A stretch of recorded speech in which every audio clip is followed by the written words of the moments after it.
La nuit, des fois ça tisse, des fois ça tasse sa vie très bizarrement. Le corps en tour de piste. Mon nom d'artiste c'est DC's et je fais de la musique depuis très longtemps. C'est là apparemment. Demain je me félicite. C'est un album que j'ai fait après un album qui s'appelait L'amour. J'ai travaillé donc sur On s'en rappellera pas pendant 2 ans et demi, 3 ans. C'est un album qui parle à la fois de ces 3 dernières années que j'ai vécues, donc l'après-succès, et aussi qui fait un espèce de retour en arrière, une espèce de rétrospective sur des thématiques qui m'ont toujours habité, les traumatismes, la violence, la guerre. C'est le disque le plus européen que j'ai fait dans les influences. On a cherché un son pendant très très longtemps et je suis content de ce qu'on a trouvé. Le projet a été initié par rapport à des envies d'écoute qu'on m'a proposé, de faire des écoutes en avant-première du disque. Et de là est venue l'idée de faire un film. C'est-à-dire que plus qu'une écoute, on va projeter quelque chose. Et du coup, on a investi le projet dans son entièreté en se disant, vu qu'on allait avoir à disposition des salles de cinéma équipées des systèmes d'écoute qui permettent un mix en Dolby Atmos,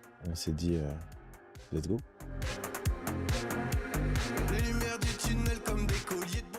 Moi, j'ai commencé à écouter de la musique sur un petit transistor et puis après, j'ai eu un petit Walkman avec des casques.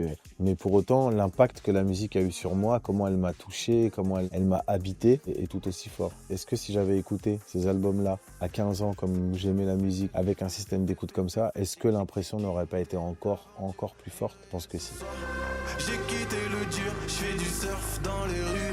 Je choisirais Amsterdam avec ce système d'écoute parce que c'est un morceau où il y a plein de pistes, il y a beaucoup de textures. Du coup, le fait qu'on ait une multiplication des enceintes et des sources, ça me permettrait de mettre des pistes ici, là et de créer une atmosphère limite comme si j'étais dans la ville d'Amsterdam. En tout cas, dans des passages, ce serait trop fort. Je l'ai bien noté, je pense que sur le prochain, je vais m'y atteler.